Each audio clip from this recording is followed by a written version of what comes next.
এই, তুই আমার আপেল দুইটা আরো জোরে ধর না। আমার কেমন জানি লাগতেছে, একটু জোরে ধরলে আমার খুব ভালো লাগবে। হুম, ধরতেছি তো।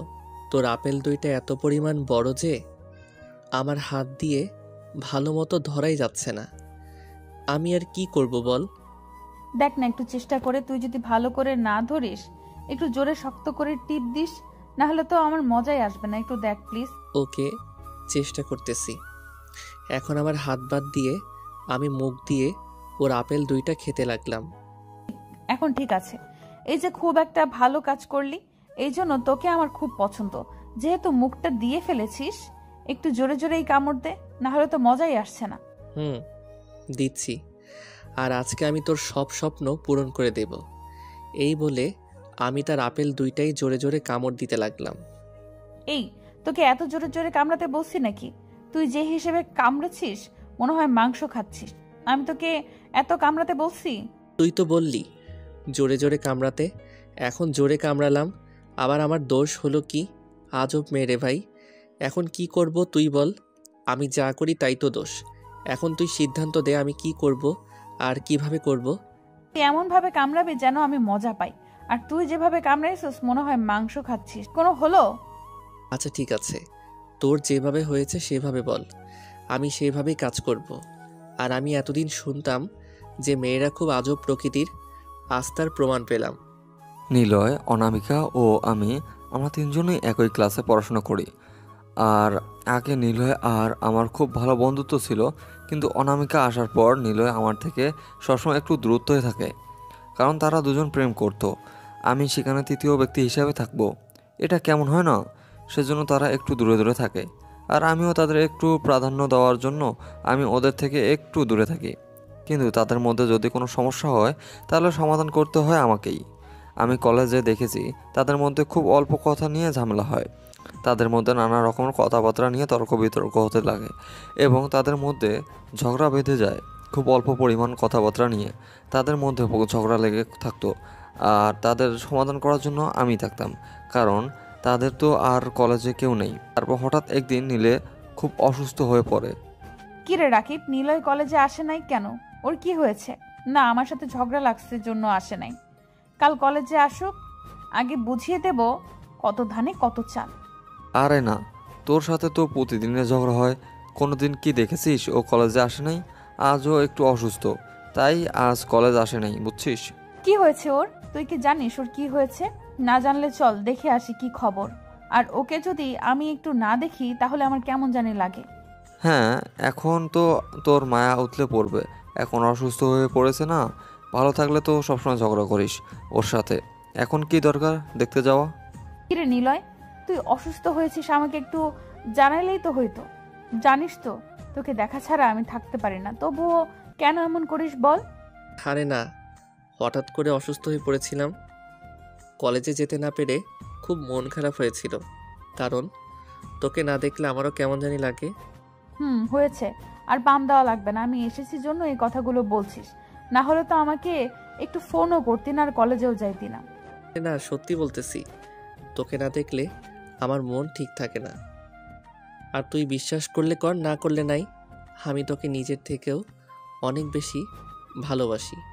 হুম, সেটা আমি জানি। আমি তোর মুখ থেকে শুনতে চাইছিলাম, তাই এগুলো কথা বলে তোর মুখ থেকে জানলাম তোর মনের কথাটা।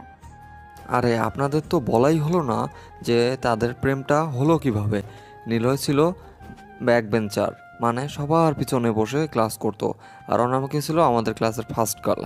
নিলয় দেখতে শুনতে ভালোই হলো, পড়াশোনা একদম কাঁচা ছিল, স্যারদের হাতে প্রতিনিয়ত মার খাইতো, আর এটা দেখে অনামিকা খুব খারাপ লাগতো। আর পাশে নিলয় জানতো না যে অনামিকা তাকে পছন্দ করতো। তারপর একদিন ক্লাসে অনামিকা ও বাড়ির কাজ করে আসে নাই, আর নিলয় তো একদিনও বাড়ির কাজ করে না। তখন স্যার দুজনকে বাইরে বের করে দিয়ে বলল, তোমরা বাইরে গিয়ে দাঁড়িয়ে থাকো। তখন ওরা দুজন বাইরে গিয়ে দাঁড়িয়ে থাকলো। কি ব্যাপার, তুই তো প্রতিদিনই বাড়ির কাজ দেশ, তাহলে আজ কেন দেশ নাই? না তুই কারোর সাথে কালকে ঘুরতে গিয়েছিলি, এজন্য বাড়ির কাজ করতে পারিস নাই? আরে তেমন কিছু না, তুই একদিনও বাড়ির কাজ করিস না, সেই জন্য আমিও একদিন দেখলাম বাড়ির কাজ না করলে কি হয়, তাই একটু শাস্তিটা উপভোগ করার জন্য আর বাড়ির কাজটা করিনি। ভালোই হয়েছে, তাহলে তুইও বাড়ির কাজ করিস না? আমিও করি নাই। দাঁড়িয়ে থাকতে খুব ভালোই লাগতেছে। এই শোন, কাল থেকে তোর খাতা আমাকে দিবি, আমি তোর বাড়ির কাজ করে এনে দিব। তবু এখানে তুই দাঁড়িয়ে থাকিস না, আমার ভালো লাগে না। ও নিয়ে গেলে তো ভালোই হয়। এখন দেখছি তুই আমার ভালো বন্ধু। তাছাড়া কেউ আমাকে দেখতেই পারে না। সবাই আমাকে দেখলে মজা নেয়, বুঝছিস? এখন থেকে আর মজা নিতে পারবে না। তুই সবার আগে খাতা দিবি স্যারকে, তখন দেখবি স্যার তোকে সম্মান করতেছে। আজ খাতাটা দিলে আমার মনের সব কথা ওই খাতায় লিখে দিব। নিলয় অনামিকা গভীর সম্পর্কে জড়িয়ে পড়ে। তখন তারা কলেজে গিয়ে এক ব্রাঞ্চে বসতো, একসাথে টিফিন করতো, একসাথে ক্যাম্পাসে যাইতো ঘুরতে। তাদের এই ব্যবহারগুলো দেখে যে কোনো একজন বলতে পারবে যে তারা দুজন প্রেম করতেছে। কিন্তু কে কি বলুক, তাদের কোনো শোনার টাইম নেই। তারা দুজন প্রেম করে চলছে। তারপর একদিন নিলয় আর আমি ক্যাম্পাসে ঘুরতে যাব। তখন অনামিকা আমাদের সামনে এসে পড়ে। এই রাকিব, তুই একটু সরে যা তো, নিলয়ের সাথে আমার একটু কথা আছে। এই নিলয়, শোন না, কাল আমাদের বাসায় কেউ থাকবে না, তুই কাল আমাদের বাসায় চলে আসিস। না রে, কাল আমার অনেক কাজ আছে, আমি যেতে পারবো না। কালকে আমাদের বাড়িতে মেহমান আসবে তো, তার খরচ করা লাগবে। এই জন্য আমি আর কি বাজারে যাব কালকে। ও বুঝছি, মেহমান আসবে। মেয়েও আসবে অনেকগুলো, তাই না? সেজন্যই তো আসবি না। আর এখন কি আমার প্রয়োজন আছে নাকি? আরে তেমন কিছু না, প্রথমবার মেহমান আসবে আমাদের বাড়িতে, তাই আর কি বললাম। ওকে ঠিক আছে, আমি চেষ্টা করে দেখব যেতে পারি কি না। চেষ্টা করে না, তোকে আসতেই হবে আমার জন্য, বুঝেছিস? তুই যদি না আসিস তাহলে আমি তোর সাথে আর জীবনে কথা বলবো না। ওকে ঠিক আছে, যাব, কিন্তু আমার একটা শর্ত আছে। যদি মানিস তাহলে যাব, আর যদি না মানিস তাহলে যাব না। বল, শর্তে রাজি আছিস কি? বল, তুই যে শর্ত দিবি আমি সেই শর্তই পালন করব। তবু তোকে আশাই লাগবে। এখন বল, তোর কি শর্ত, আর আমি পালন করতে পারি কিনা দেখি। আমি যদি তোদের বাসায় যাই, আমি যেটা করতে চাইবো, সেটা খাইতে চাইবো, সব দিতে হবে। যদি মানিস তাহলে যাই, আর যদি না মানিস তাহলে যাব না। আমি তো সব শর্তে রাজি আছি, তুই আগে আয়, তারপর দেখ আমি শর্ত পালন করি কি না। তুই না এসে কিভাবে ভাবতে পারলি যে আমি শর্ত পূরণ করতে পারবো না? এসব কথাবার্তা বলে আমি রাতের মধ্যে অনামিকাদের বাসায় চলে গেলাম। গিয়ে দেখি সত্যি সত্যি তাদের বাসায় কেউ নাই, আর অনামিকা আমাকে দেখে চমকে উঠল। ও তুই এসেছিস তাহলে? আমি তো মনে করেছিলাম আসবি না। আচ্ছা তুই বস, আমি একটু রান্না করে আনি, তারপর খেয়ে দিয়ে কথা বলি। আমার খাওয়া দাওয়া লাগবে না, তুই এখানে আয়, আগে তোর সাথে কথা বলি। আজকে তোর মুখটা ভালো করে দেখি নাই, আর তোর ওই মায়াবী মুখটা না দেখলে আমার ভালো লাগে না। আয়, তারপর রান্না করিস না কি করিস কর। তখন আমি ওর কাছে গেলাম এবং পাশে বসে তার দিকে তাকালাম। তখন যেন তার চোখ থেকে কেমন জানি একটা মায়া অনুভব করতে পারছি। শোন, আমার খাওয়া দাওয়া কিছু লাগবে না, তোর ওই মায়াবী চোখ দেখে সারা রাত পার করে দিতে পারবো। আর তোর এই মায়াবী চেহারা দিয়ে আমাকে একটু আদর করে দে, তাতেই হবে। আমার খাওয়া দাওয়া লাগবে না। তখন আমি নিলয়কে আদর দিতে লাগলাম। কিছুক্ষণ পর আমরা দুইজন যেন এক অজানা শহরে চলে গেলাম। আমি প্রতিদিনই দেখি তোর আপেল দুইটা খুব বড়। তোর আপেল দুইটা আমাকে ধরতে দে না প্লিজ। তোকে মানা করেছে কে? এই জন্যই তো তোকে আমি ডেকেছি, বুঝেছিস? আর তুই যদি এগুলো না করিস তাহলে আমি তোকে কিসের জন্য ডাকলাম? এই কথা বলার সাথে সাথে নিলয় আমার আপেল দুইটা ধরতে লাগলো। আমি প্রতিদিন দেখতাম যে তোর আপেল দুইটা বড়, আর এখন দেখতেছি এত পরিমাণ বড় যে আমার হাত দিয়ে ধরতে পারতেছি না। এখন কি করি বল? শোন, হাত দিয়ে ধরতে না পারলে মুখ দিয়ে চেষ্টা কর, বুঝেছিস? কোনোভাবেই মজা নিতে হবে না, না হলে আজ আমাদের সারা রাতটা বৃথা যাবে। তখন আমি ওর আপেল দুইটাই মুখ দিয়ে কামড় দিতে লাগলাম এবং শরীরে আর শক্ত করে ওকে জড়িয়ে ধরলাম। যাই হোক, এভাবে আমরা কিছুক্ষণ রোমান্স করতে লাগলাম। কমেন্ট করার পর আমি বাড়ি আসব, কিন্তু অনামিকা আমাকে বাসায় আসতে দেবে না। অনামিকা বলে যে আজ সারা রাত আমরা রোম্যান্স করব, তুই এখানেই থাক, বাড়ি গিয়ে কি করবি। তারপর আমিও ভাবলাম যে কথা ঠিক, বাড়ি গিয়ে কি করব, সেই তো ঘুমাতে হবে, এখানেই ঘুমালেই তো হয়। তারপর একটু পরে আমি ঘুমিয়ে যাই। একটু পর ঘুম থেকে উঠে দেখি অনামিকা আমার সব কাপড় খুলে ফেলেছে। কী রে, তুই এটা কি করছিস? এইসব মানুষ করে নাকি? আর এইসব করলে পরে করব, এখন করার কি দরকার? শালা, তোকে আমি ডেকেছি কিসের জন্য? এগুলো করার জন্য নাকি? আর তুই এগুলো না করে ঘুমিয়ে পড়লি শালা। আচ্ছা ঠিক আছে, তাহলে এখন রোম্যান্স করি। আজ দেখব কতক্ষণ তুই থাকতে পারিস। তারপর আমরা রোম্যান্স করতে করতে দুজনেই ঘুমিয়ে পড়ে যাই। তারপর সকালে উঠে আমি ওর সাথে কিছুক্ষণ কথাবার্তা বলে বাড়ি চলে এসেছি। এই শোনো না, তোর তো বিয়ে হয়ে যাচ্ছে, আমার পরে কি হবে একটু বোঝার চেষ্টা করো। পরে আমি দেবদাসের মতো ঘুরে বেড়াবো নাকি? তোকে আমি আগেই বলেছিলাম যে তুই আমাকে বিয়ে করে এখন দেখ অন্য ছেলে আমাকে বিয়ে করে নিয়ে যাচ্ছে। এখন বসে বসে শুধু হাওয়াই মিঠাই খা। শোন, তোর তো বিয়ে হয়ে যাচ্ছে, এখন আমরা শেষবারের মতো কি একটু রোম্যান্স করতে পারি? শোন, যা বলছিস বলছিস, আর একবার এই কথা শুনলে আমি বিচার বাঁধিয়ে দিব, তো তখন দেখবি কার মান সম্মান যায়। তুই যদি আমার সাথে এগুলো না করিস তাহলে আমি সবাইকে বলে দেব যে তুই আমার সাথে অন্য কিছু করছিলি। আমি নীলাকে এরকম ব্ল্যাকমেইল করতেই লাগলাম, কিন্তু কিছুতেই রাজি হচ্ছে না, কারণ কয়েকদিন পর বিয়ে হতে যাচ্ছে, আর বিয়ের আগে এগুলো করলে সমস্যা হবে, তাই ও কিছুতেই রাজি হচ্ছে না। কিন্তু আমি আরও ব্ল্যাকমেইল করতে লাগলাম। আমি নীলাকে বলতাম যে তোর আর আমার ভিডিও আছে, আমি সবাইকে দেখাবো, তখনও রাজি হয়। শোন, এইবারে কিন্তু শেষবার, আর আমি কখনো তোকে এইগুলো করতে দেব না, আর যদি বাড়াবাড়ি করিস তাও দেব না। ঠিক আছে, এইবারই শেষবার, আর আমি তোর কাছে কখনো কিছু চাইবো না। এইভাবে আমাদের কথাবার্তা কমপ্লিট হয়ে গেল। তারপর ও আমাদের বাসায় এলো রাতে। বাসায় এসে ডাইরেক্ট আমার ঘরে উঠলো। আমি বিছানায় শুয়েছিলাম, নীলা এসে বিছানায় বসে পড়ল। কিরে, শুয়ে আছি আমি, আমার কথা মনে হারাইছিস নাকি? আজকে রাতে আমি তোদের এখানে আসব, আর তুই শুয়ে শুয়ে আছিস না? তুই এখানে আসবি, আমাকে একটু বলে আসবি না? আমি একটু রেডি হয়ে নিতাম। এখন তো বাসায় বাবা মা সবাই আছে, এখন কিভাবে কি করব বল? তুই কিভাবে কি করবি সেটা আমি জানি নাকি? তুই দেখেছিস আমি এসেছি, এখন যা করার তাড়াতাড়ি কর, আমার আবার বাসায় যাওয়া লাগবে। আচ্ছা, দেখি কি করা যায়। তুই এখানে একটু বস, আমি বাইরে থেকে এসে দেখি। বাইরে গিয়ে দেখি বাবা মা কোথায় যেন যাচ্ছে, আমাকে বলছে না। আমি কিছু না বলে পিছন দিক থেকে আবার আমার রুমে চলে আসলাম। কিরে, কি হইলো এখন? তোর বাবা মা কোথায়? আর আমি বাড়ি যাব, তাড়াতাড়ি কর। এই তো, তুই রেডি হ, আমি এইমাত্র শুরু করব। এ কথা বলে আমি নীলার দিকে এগিয়ে গেলাম আর নীলার কাছে গিয়ে বসলাম। আমি নীলার ঠোঁটে ঠোঁটটা রেখে যখন চুম্বন করতে যাব, তখন নীলা আমাকে তার বুকের কাছে টেনে নিল। তখন আমি নীলার বুকে গিয়ে তাকে চুম্বন করতে লাগলাম। এই বিয়েতে না আমার একদমই মত নেই, তোকে ছাড়া আমি একদমই থাকতে পারি না। কিন্তু তুই তো আমাকে ভালোবাসিস না, কার কাছে থাকবো আর? আমার কাছে ডাকিস শুধু ব্যবহার করার জন্য, আমাকে একটুও ভালোবাসিস না তুই। আরে না, আমি তোকে সত্যি ভালোবাসি, কিন্তু কি আর করার, আমি এত ছোট বয়সে বিয়ে করি কিভাবে, এটাও তো একটা ভাবার বিষয় নাকি? হয়েছে, থাক, আর চাপা মারা লাগবে না। এখন রোম্যান্স করছিস, এখন এই রোম্যান্সের মধ্যে থাক। আমার একটু ভালো লাগতেছে, তোর কাছ থেকে একদমই জানতে মন চাইছে না। তারপর আমি কামালকে আমার কাছে টেনে নিয়ে গেলাম, বললাম যে এত ছোট নারিকেল তুই বড় করেছিস, সেই নারিকেলের দাবিদার মাত্র তুই একাই। আচ্ছা, নারিকেল দুইটার সত্যি বলছিস?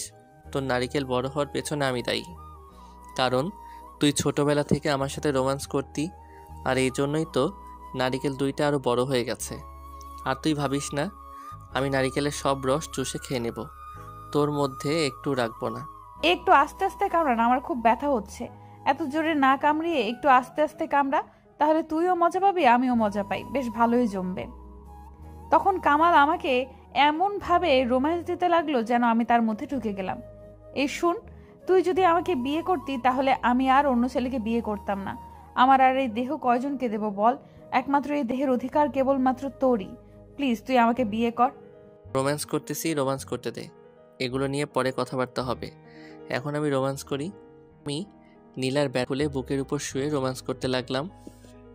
রোম্যান্স করতে করতে এক পর্যায়ে আমাদের রোম্যান্স শেষ হয়ে গেল। তখন আমি নীলাকে বললাম যে বাড়ি যা, আমি ঘুমাবো। এই শোন না, তুই আমাকে বিয়ে করবি কিনা বল, তাহলে আমি বাড়ি গিয়ে বিয়ে ভাঙানোর ব্যবস্থা করি। সত্যি আমি তোকে ছাড়া থাকতে পারবো না। আমিও চাই তোকে সারা জীবন আমার কাছে রাখতে, কিন্তু কি আর করবো বল, আমি এখনো ছোট, ইনকাম করতে পারি না, তোর বাবা মা জীবনে মেনে নেবে না, আর আমার বাসা থেকেও মেনে নেবে না, তাহলে আমি কি করি বল? তুই কি করবি কর, আমি সারা জীবন তোর সাথে থাকতে চাই, এটাই আমার চূড়ান্ত সিদ্ধান্ত। আর যদি তুই আমাকে বিয়ে না করিস, আমি তাহলে গলায় ফাঁস দিয়ে মরে যাব। তখন তুই কিছু বলতে পারবি না কিন্তু। আচ্ছা দেখি কালকে আমি আমার বাবা মাকে বলে দেখি কি করে, আর তুই তোর বাবাকে বলিস দেখি কি করে, তারপর ডিসিশন নেই আমরা কি করব। এসব কথাবার্তা বলতে বলতে আমরা দুজনেই যে কখন ঘুমিয়ে গেলাম তা বলতেই পারি না। তারপর রাতে এক পর্যায়ে আমি ঘুম থেকে উঠে দেখি নীলা আমার পাশে শুয়ে। তখন আমি নীলাকে ঘুম থেকে উঠালাম আর বললাম, কিরে তুই বাসায় যাস নাই? আর শোন, তোকে যদি আমার বাবা মা দেখে তাহলে আজকে পুরো একটা দাঙ্গা হয়ে যাবে। এখন যেভাবে পারিস তুই বাসায় চলে যা।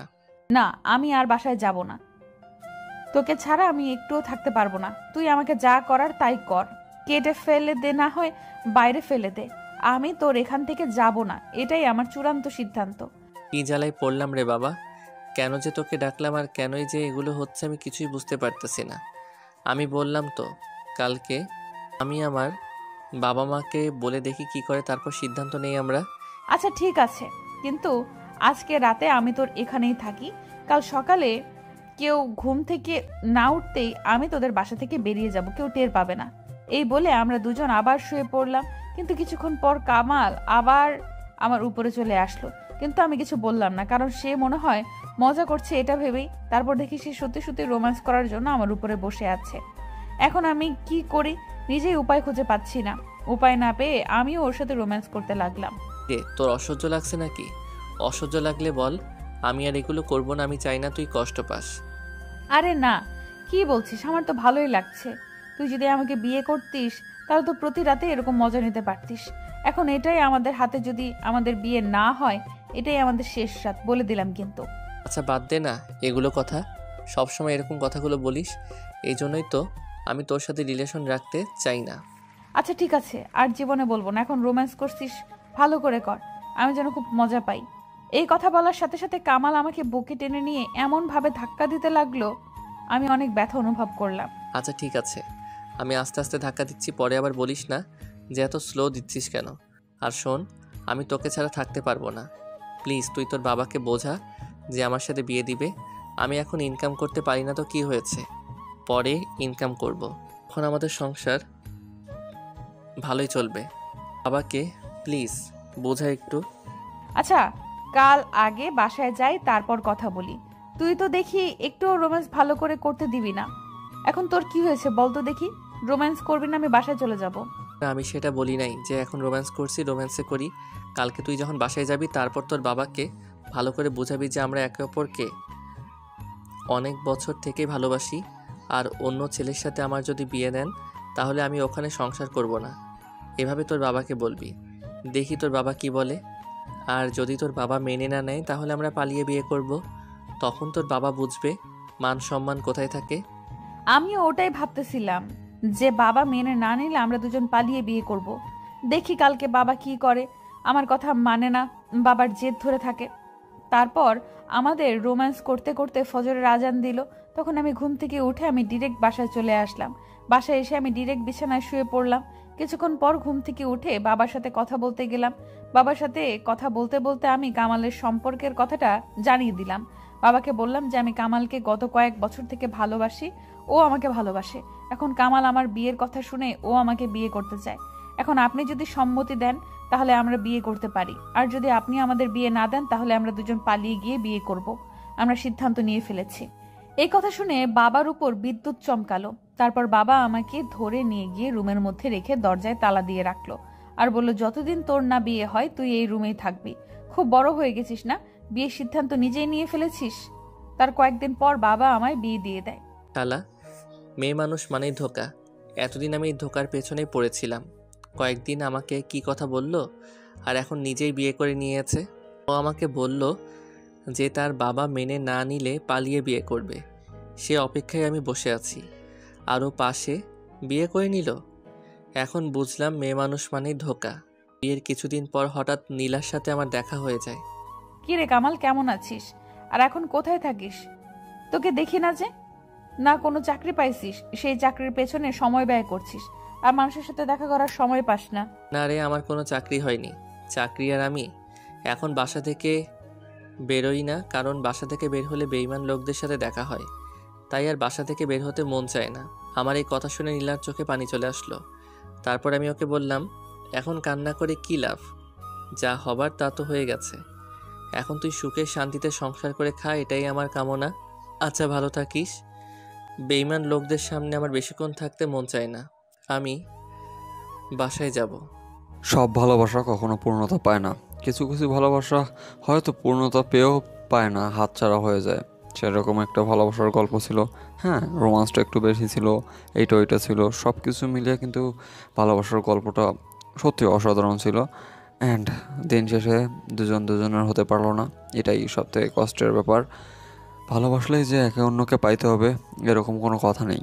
ভালোবাসলে যে ভালোবাসার মর্মটা সবাই বুঝতে পারে এটাও কোনো কথা না। ভালোবাসা কিন্তু ভাগ্য গুণে হয়। এই এদিকে একটু আয় না, কতদিন তোকে জড়িয়ে ধরি না। তোর জন্য আমি কত প্রহর যে অপেক্ষা করেছি। করেছিস তো কি হয়েছে? তোর জন্য কি আমি অপেক্ষা করিনি? এখন আছে ঢং দেখাতে। আমি যাব না। কি করিস কর। কেন আসবি না? আমি যে তোকে ভালোবাসি সেটা তুই তো জানিস, আর আমি তোকে ছাড়া বাঁচব না। তাড়াতাড়ি আয়। যাব না। কি করবি কর। তুই আমাকে কত অপেক্ষা করিয়েছিস জানিস? আর আমি তোর জন্য কত কান্না করেছি। এখন সেটার ফল ভোগ কর। প্লিজ আয়। আগের কথা বাদ দাও, এখন তোকে খুব জড়িয়ে ধরতে ইচ্ছে করতেছে। প্লিজ আয় না তাড়াতাড়ি। ওকে যাব, তবে একটা শর্ত আছে। সেই শর্ত যদি মানিস তাহলে যাব, আর যদি না মানিস তাহলে যাব না, আর তোর সাথে কথা বলবো না। ওকে, তোর সব শর্ত মানব। আগে তুই আয়, তোকে একটু জড়িয়ে ধরি। আমার খুব ইচ্ছে করতেছে। আর তোর শর্ত বল দেখি। তুই যদি আমাকে বিয়ে করিস, শুধু জড়িয়ে ধরা না, আরো অনেক কিছু করতে দেব। বল, আমাকে বিয়ে করবি? করব বিয়ে। তুই তো আমার মনের কথা বলে দিলি। আমিও মনে মনে এটাই চাইতাম। এখন দেখি তুই বললি, যাক ভালোই হইল। আমি জানি তুই মিথ্যা বলছিস। আমাকে জড়িয়ে ধরার জন্য এসব বাহানা বানাচ্ছিস। আমি ছোট না, এখন আমি সব বুঝি। আমাকে বোকা বানানোর চেষ্টা না। আরে না, আমি তোকে সত্যি বিয়ে করব। আমি এতদিন মনে মনে শুধু তোকেই চাইতাম। এখন তুই বিশ্বাস না করলে নাই। আচ্ছা, তুই যদি আমাকে সত্যি ভালোবাসিস, তোকে একটা কথা বলি। বল, তোর সব কথাই আমি শুনবো। তোর জন্য আমার জীবন বাজি রাখতেও পারি। তুই শুধু একবার বলে দেখ। হইছে। ঢং করা লাগবে না। আমি শুধু তোদের গ্রামের নদীর তীরে গিয়ে 2-3 ঘন্টা আড্ডা দিতে চাই। বল, নিয়ে যাবি কি? ওকে, তুই গেলে আমার আর কি করার। আর শোন, নদীর তেড়ে গেলে কিন্তু আমায় জড়িয়ে ধরতে দিতে হবে। যদি জড়িয়ে ধরতে না দিস তাহলে আমি যাব না। চল, নদীর তীরে তো আর কেউ থাকবে না। তখন যা করার ইচ্ছা তাই করবি। আর যদি পারিস, সাথে সেফটিও নিয়ে আসিস। এই কথাগুলো শুনে মাসুদ অবাক হয়ে গেল। এই জন্য মেঘ না চাইতে বৃষ্টি এরকম হয়ে গেল কি? আর কি করার, মাসুদ রেডি হয়ে নিল। এখন তারা নদীর তীরে যাওয়ার জন্য দুজনেই রেডি হচ্ছে। তারপর তারা দুজনেই চলে গেল। তারপর দুজনে নদীর তীরে বসে গল্প করতেছে।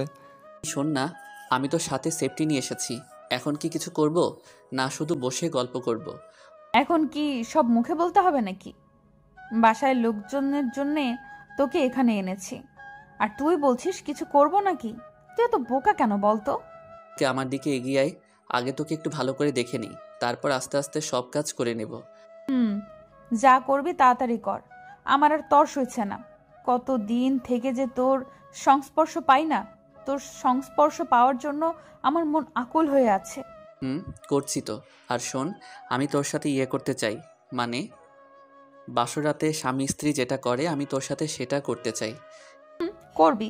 আমি মানা করেছি কোথায়? আর আমরা এখানে এসেছি তো এগুলো করার জন্যই।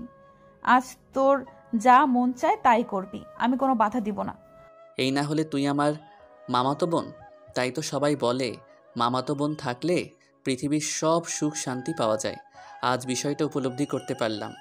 ওইসে, এখন যা করার তাড়াতাড়ি কর। আর শোন, যা করবি আস্তে আস্তে করবি, না হলে কিন্তু আমার মুখ ব্যথা হবে। আর আমার ব্যথা হইলে তোকে কিন্তু ওষুধ এনে দিতে হবে। আচ্ছা, যা করব আস্তে আস্তে করব। আর আস্তে আস্তে করার পর তুই যদি ব্যথা পাস তাহলে পরে দেখা যাবে। ওকে, তাহলে আমি কাজ শুরু করি।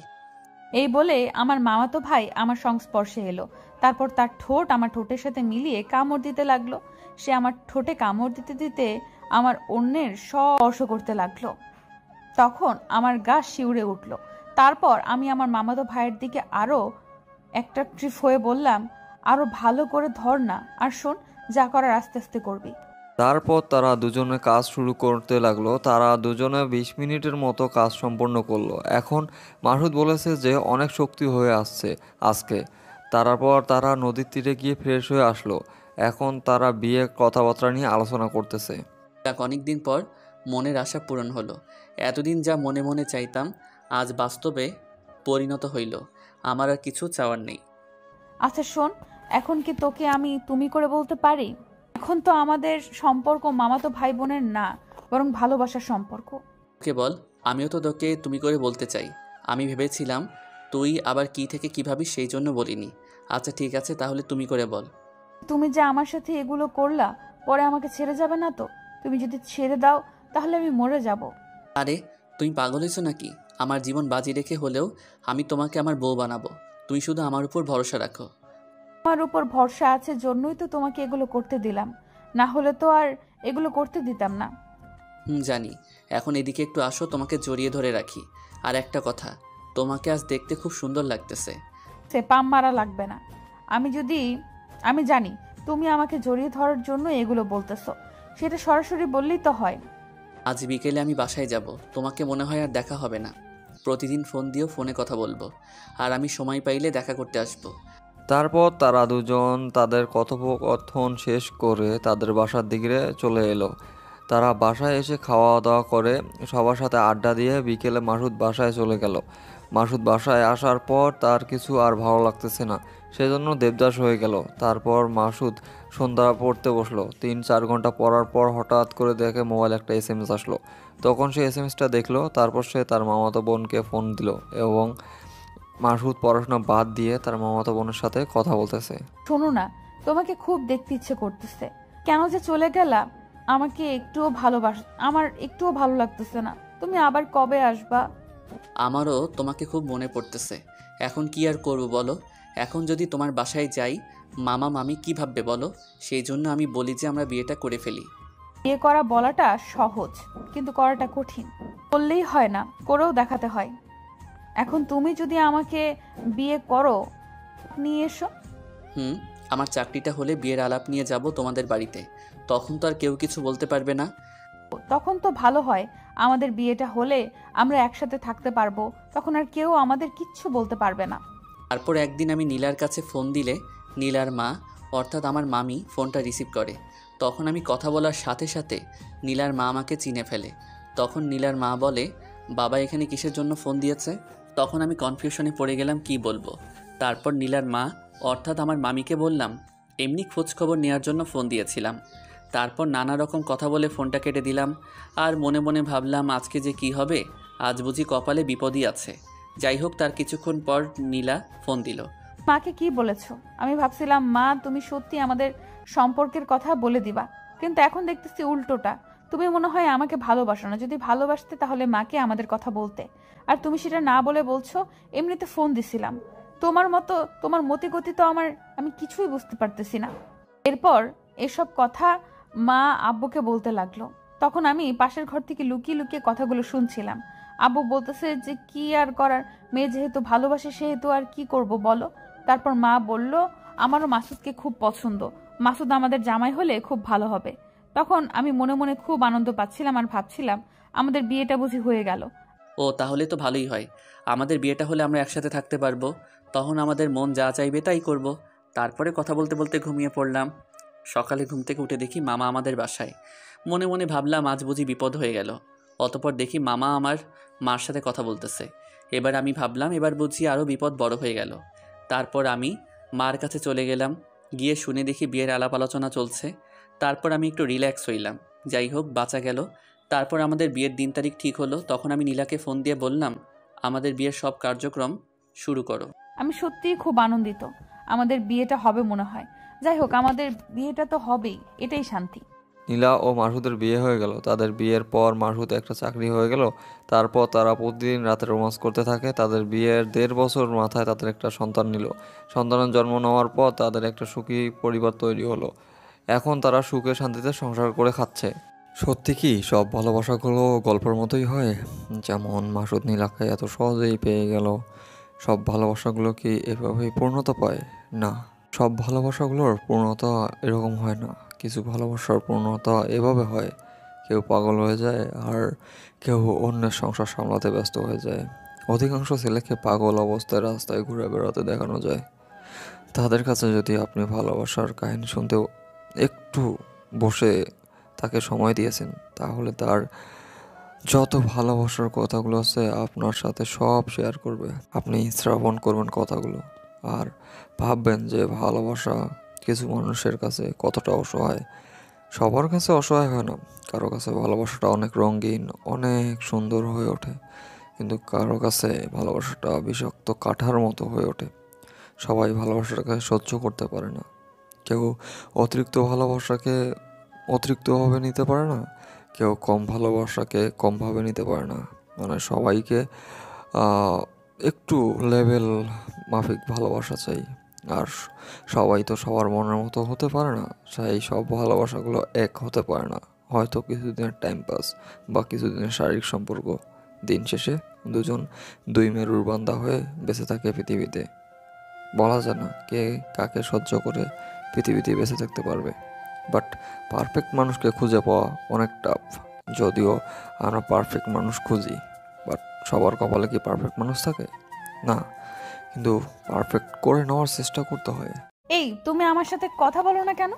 আমি আবার কি করলাম যে আমার সাথে কথা বলা বন্ধ করে দিলে? না, আমার প্রয়োজন শেষ হয়ে গেছে জন্য আমার সাথে আর কথা বলো না। কি ব্যাপার? আরে তেমন কিছু না, শুধু একটু পড়াশোনার চাপ আর বাইরে যেতে দেয় না এখন, তাই আর আপনার সাথে কথা হয় না। আর আপনার সাথে কথা বলতে আমার অকওয়ার্ড ফিল হয়, সেই জন্য আর কি। কি? আমার সাথে কথা বলতে তোমার অকওয়ার্ড ফিল হয়? আমি আবার কি করলাম? ও বুঝেছি, এখন মজা নেওয়া শেষ তো, তাই তোমার অকওয়ার্ড ফিল হয়, বুঝি না আমি? আরে না, তেমন কিছু না, এমনি আর কি, কথা বলি না। আচ্ছা, আমি কি আপনার সাথে কথা বলতে পারি অথবা দেখা করতে পারি? কাল কলেজে গিয়ে ক্যাম্পাসে কথা বলবো। আর একটা কথা, তুমি যদি আমার সাথে প্রেম করো তাহলে আমার সাথে কথা বলতে এসো, আর না হলে এসো না। আচ্ছা বাবা, আগে কলেজ যাই, তারপর কথা বলি, তারপর দেখি কি করা যায়। তুমি আগে এইভাবে বলতেছো, আমাকে তো একটু ভাবতে দেবে। আচ্ছা, তুমি কাল আগে কলেজে যাও, তারপর কথা হবে। আর কাল কিন্তু ভেবে এসো, কাল আমি আর অন্য কোনো বাহানা শুনবো না। তুমি যদি আমাকে সেদিনের মতো প্রতিদিনই মজা দাও তাহলে আমি রাজি আছি, আর না হলে নাই, কারণ ওগুলো হয়তো আমার খুব ভালো লাগে। আমিও তো ওটাই চাই, আমিও মজা পাই, তুমিও মজা পাবে। আচ্ছা, কাল আগে কলেজে আসো, তারপর কথা বলি। তুমি আছো, আমি মনে করেছিলাম তোমার জন্য আমাকে ওয়েট করা লাগবে, এখন দেখি তুমি আগে এসে বসে আছো। আচ্ছা, তোমার বাবা মা কোথায় যাচ্ছে? ওই, আমার মামা বাসায় যা, নানি অসুস্থ তো খুব, তাই আমায় ডাকছিল, আমি যাইনি। ও আচ্ছা, তাহলে তোমাদের বাসায় যাই। এখানে আর থেকে লাভ কি? যা কথা হবে তোমার বাসায় হবে। আসো, দাঁড়িয়ে আছো কেন? চলো যাই তাড়াতাড়ি। আমাদের বাসায় গিয়ে একটু বিছানায় শুয়ে পড়লাম এবং আমার খুব খিদে লাগছে, তাই আমি একটু নাস্তা করলাম। তারপর অনেক তার কাছে আমাকে টেনে নিল এবং তার ঠোঁটে আমার ঠোঁট রেখে চুমু খেতে লাগলো। আর আমার শরীর যেন কেমন করে কেঁপে উঠল। তখন আমি ওকে আরো বেশি শক্ত করে জড়িয়ে ধরলাম। ও আমাকে আরো বুকে টেনে নিল এবং আমার আল্লাহ, আমাদের আরও আগে মেলায়নি কেন? আমি এতদিন এই মজাগুলো থেকে বঞ্চিত ছিলাম। আর আগে পরিচয় হইলে তো আমি আগে থেকে অনেক মজা করতে পারতাম। এই তোমাকে না সেদিন বললাম আস্তে আস্তে ঢুকাবে, এবং আবার জোরে জোরে ঢুকাচ্ছ। তোমরা ছেলেরা কোনো কথা বোঝো না। এখানে আমি ব্যথা পাচ্ছি আর উনি ওখানে জোরে জোরে আচ্ছা ঠিক আছে, আস্তে ঢুকাচ্ছি, একটু পর কিন্তু জোরে ঢুকাবো। তখন চিল্লালে কিন্তু আমি আর এগুলো করব না, আমি ডিরেক্ট বাসায় চলে যাব। আচ্ছা ঠিক আছে, তুমি কিভাবে ঢুকাবে সেটা তোমার ব্যাপার, আমার কোনো কথা নেই। তখন আমি চোখ বন্ধ করে শুয়ে পড়লাম। ও আমাকে আস্তে আস্তে ঢুকাতে ঢুকাতে আবার জোরে জোরে, তখন আমি একটু ব্যথা অনুভব করলাম। কি আর করব, বলেই তো দিয়েছি যেভাবে পারবে সেটা করবে। তারপরে এসে আমায় অনেকক্ষণ লাগাতে লাগলো। লাগানোর পর আমি অনেকক্ষণ পর কি যেন পানির মতো অনুভব করলাম। তার কিছুক্ষণ পর সে উঠে দাঁড়ালে এবং বলল, আমি বাসায় চলে যাব। এভাবে আমাদের আরো বেশ কয়েকদিন গেল। যেদিন আমার বাবা মা বাসায় থাকে না সেদিনে আমি অনেককে ডেকে নিয়ে আমি এগুলো করি। তাতে খুব মজাও পায় আর আমিও বেশি মজা পাই। সেই জন্য বাবা বাসায় না থাকলে আমি ওকে ডেকে নিই। এই ছেলে, তুই প্রতিদিন রাতে কোথায় যাস? আর গেলে আর আসার খবর থাকে না, আমি কিছু বুঝি না নাকি? আর আমি হলাম তোর মা, সেটা ভালো করে বুঝে রাখিস।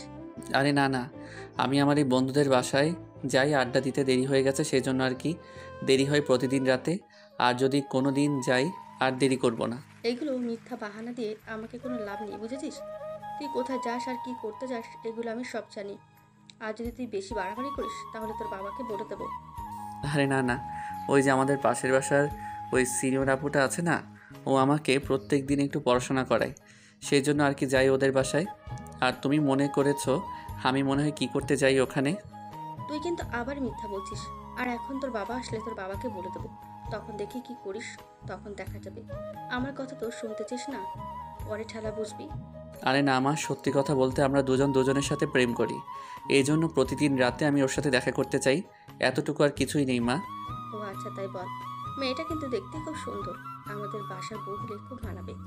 আর শোন, তোর বাবা যেন কোনো মতেই জানতে না পারে, আর তোর বাবা জানলে খুবই সমস্যা হবে, বলে দিলাম কিন্তু। তুমি ছাড়া আর বাবাকে কে বলবে? যদি বাবা জানে তাহলে জানবো যে তুমি বলেছ। আর আমি তো কোনোদিন বাবাকে বলবো না যে আমি ওই মেয়ের সাথে প্রেম করি। আচ্ছা ঠিক আছে, আমি তোর বাবাকে বলবো না। আর যদি তোর বাবা কোনোভাবে জেনে যায় তাহলে আমি ম্যানেজ করে নেব, তুই কোনো কিছু ভাবিস না। এই না হলে তুমি আমার লক্ষ্মী মা। আমি দোয়া করি তুমি যুগ যুগ ধরে বেঁচে থাকো। আর মা মেয়েটা না আমাকে খুব ভালোবাসে, যদি ও আমাকে না পায় তাহলে মনে হয় মরেই যাবে। আর শোন, মেয়েটাকে একদিন আমাদের বাসায় নিয়ে আসবি, আমার সাথে পরিচয় করে দিবি, কেমন? আর যদি না আনিস তাহলে আমি তোকে বাসায় উঠতে দেবো না। এই সাথে মা তোমাকে দেখতে চেয়েছে, মা বলেছে আমি যদি তোমাকে নিয়ে না যাই তাহলে আমাকে বাসায় উঠতে দেবে না। এ কি, তুমি বাসায় সব বলে দিয়েছো? তুমি না আসলে খুব দুষ্ট। এখন এই সব বাসায় বলে দেয়? আরো কয়েকদিন প্রেম করতাম, তারপর বলে দিত। আরে না মা, আমার কাছ থেকে জোর করে শুনেছে। প্রথমে আমি মাকে বলতে চাইনি, পরে বাবার ভয় দেখিয়ে সব শুনেছে। ভিতর ডিম কোথাকার, বাবাকে ভয় করে এত বড় হয়েছে, তাও বাবাকে ভয় করে। আমি বাসার মধ্যে কি করি না করি তা তো আমার বাবা মা জানে না, তাহলে তোমারটা কিভাবে জানলো? এখন তুমি আমাদের বাসায় যাবে কিনা সেটা বলো। আমার মা তোমাকে দেখতে চেয়েছে, এখন তোমাকে যাওয়া লাগবে। তুমি তাড়াতাড়ি রেডি হয়ে নাও, পরে আমার বাবা আসলে ঝামেলা হয়ে যাবে। ওকে, দাঁড়াও, রেডি হচ্ছি। তারপর আমরা দুজনে অনিকের বাসায় চলে গেলাম এবং গিয়ে দেখি তার মা বাসায় নেই, কোথায় জানি গেছে। তারপর আমরা তার বিছানায় গিয়ে শুয়ে পড়লাম। আমি অনেককে বললাম যে দরজাটা লাগিয়ে দাও, আমরা একটু রোম্যান্স করি। সে বলল লাগবে না, কি হয়, আমার মা তো বাসায় নেই। তারপর সে আমাকে চুমু খেতে খেতে একটু পর শব্দ শুনতে পেলাম, দরজায় কে যেন ঠক ঠক করছে, শব্দ করছে। আমি অনেককে বললাম, সে বলল কেউ না, তুমি এখানে থাকো। তখন আমি সব কাপড় চোপড় পরে তারপর গিয়ে দেখলাম একটা মহিলা এসেছে। আমি দরজা খোলার সাথে সাথে সেই মহিলা অনেকদের বাসায় চলে এলো। এই সাথী, এটা আমার মা, মাকে সালাম করো। আর শোনো, আমার মা কিন্তু খুব ভালো মানুষ। বিয়ের পর কিন্তু মার সাথে তুমি খুব ভালো ব্যবহার করবে, না হলে কিন্তু তোমাকে আমি ছেড়ে দেব। এই, তুই এগুলো কি বলতেছিস? হ্যাঁ, এখনো বিয়ে করিস নাই, তারপর আবার আমার নামে খুব প্রশংসা করছিস না?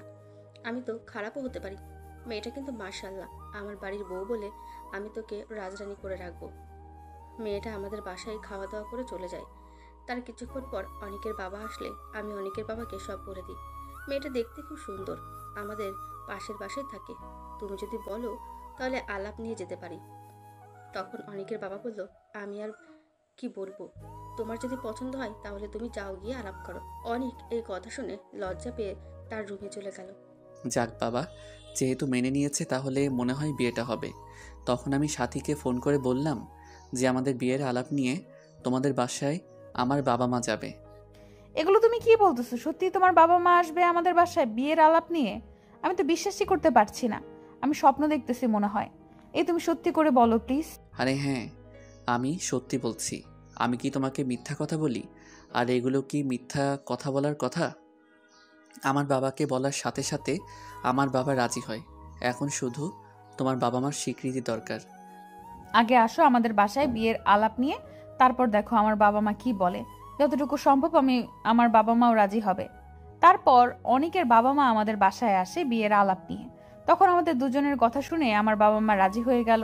তার কয়েকদিন পরে আমাদের বিয়ে হয়ে গেল। যাক বাবা, আল্লাহ যা করে ভালোর জন্যই করে। এতদিন ভয়ে ভয়ে সব কাজ করতাম, আজ আমরা ভোররাত মজা করব, তাও কেউ কিছু বলতে পারবে না। কত ঢং! আমি আজ আর এসব দেব না। এতদিন করেছো, আর এখন করতে দেব না। আমার খুব ব্যথা করে, আমার সহ্য হয় না। এত ঢং করা লাগবে না, চলো আমরা আমাদের গন্তব্যস্থলে পৌঁছে যাই, তারপর আমরা পুনরায় কাজ শুরু করি। এই তোমাকে না বলেছি আস্তে আস্তে ঢুকাবা, তাও কেন আবার জোরে জোরে ঢুকাচ্ছ? আমার খুব ব্যথা হয়, তুমি কেন বোঝো না? সমস্যা নাই, ব্যথা হলে ওষুধ কিনে এনে দেব। এখন তো তুমি আমার এই স্ত্রী, তো এখন ওষুধ এনে দিলে কেউ কিছু বলবে। ওষুধ এনে দেবার জন্য জোরে জোরে ঢুকাবা? এমন কোনো কথা আছে নাকি? আর শোনো, তুমি যদি আস্তে আস্তে ঢুকাও তাহলে আমি করি, না হলে আমি আর পারবো না। না আচ্ছা বাবা ঠিক আছে, আমি আস্তে আস্তে ঢুকাচ্ছি। এখন তো ঠিক আছে নাকি? আচ্ছা ঠিক আছে, এভাবে করতে থাকো, এখন আর ব্যথা হচ্ছে না। এই কথা বলে আমি অনেককে জড়িয়ে ধরলাম। তারপর আমাদের সংসার জীবনে অনেক কয়েকদিন চলে যায়। আমরা খুব সুখে শান্তিতে সংসার করে খাচ্ছিলাম। আমরা এখন বেশ ভালোই আছি। Tata, bye bye. এই তুমি না বেশ কিউট, তোমাকে আমার খুব ভালো লাগে। তোমার সাথে আমি এক রাত থাকতে চাই। তুমি যদি অনুমতি দাও তাহলে থাকবো, আর তাছাড়া থাকবো না। আরে না, থাকতে পারো, সমস্যা নেই। কয়েকদিন পর তো আমাদের বিয়ে হচ্ছে, আর বিয়ের পর তো আমরা একসাথেই থাকবো নাকি? আর এখন থাকলে সমস্যা কি? তুমি থাকতে চাইলে আসিও। ওকে, তাহলে তুমি কাল রাতে আমাদের বাসায় আসিও। আমরা বাসায় একসাথে ঘুমাবো, তুমি আর আমি। তোমার বাসায় যাব মানে? তোমার বাসায় তোমার আব্বু আম্মু নাই, তারা দেখলে তো অনেক মুশকিলে পড়ে যাব। তখন দেখা যাবে আর একটা ঝামেলা বেঁধে গেছে, হয়তো, যার কারণে আমি যাব না। আরে না, আমার আব্বু আম্মু বাসায় থাকবে না, সেই জন্যই তো তোমাকে ডাকলাম। আর আমার আব্বু আম্মু বাসায় থাকলে আমি তোমাকে ডাকি? তোমার মাথা খারাপ হয়েছে নাকি?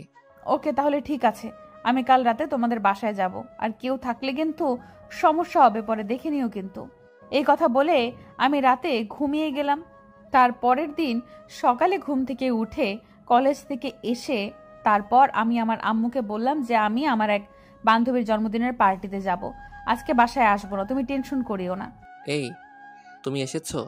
আমি তো মনে করেছিলাম তুমি আসবে না। যাই হোক, এসেছই যখন, তখন এখানে বসো, আমি একটু বাথরুম থেকে আসি। আমি এতদিন মনে মনে যেটা চাইছিলাম আজ সেটা পূরণ হতে যাচ্ছে। আমার মনের আশা আকাঙ্ক্ষা ছিল যে আমি সাজুর সাথে সহবাস করব, আর আজকে আমার আশাটা পূর্ণ হতে যাচ্ছে। আমি কিছু বুঝতে পারতেছি না, এই মেয়েকে একবার ডাকা মাত্র আসলো। এই মেয়ে মনে হয় শুধু আমার সাথে মজা নিতে চায়, অন্য কিছু না। আরে, এগুলো আমি কি ভাবতেছি? মনে হয় আমাকে মেয়েটা প্রচুর ভালোবাসে, সেই জন্য একবার ডাকা মাত্রই চলে আসলো। আর যদি আমাকে ভালো নাই বাসতো তাহলে হাসবে কার জন্য? আর কিসের জন্য আসবে? আসলেই মেয়েটা আমাকে প্রচুর পরিমাণে ভালোবাসে। এই তুমি বাথরুমে গিয়ে কি মরলা নাকি? এই যে বাথরুমে গেলে আর আসার খবর নাই। আমি এখানে কতক্ষণ বসে থাকবো? তুমি আসো, না হলে আমি চলে যাচ্ছি।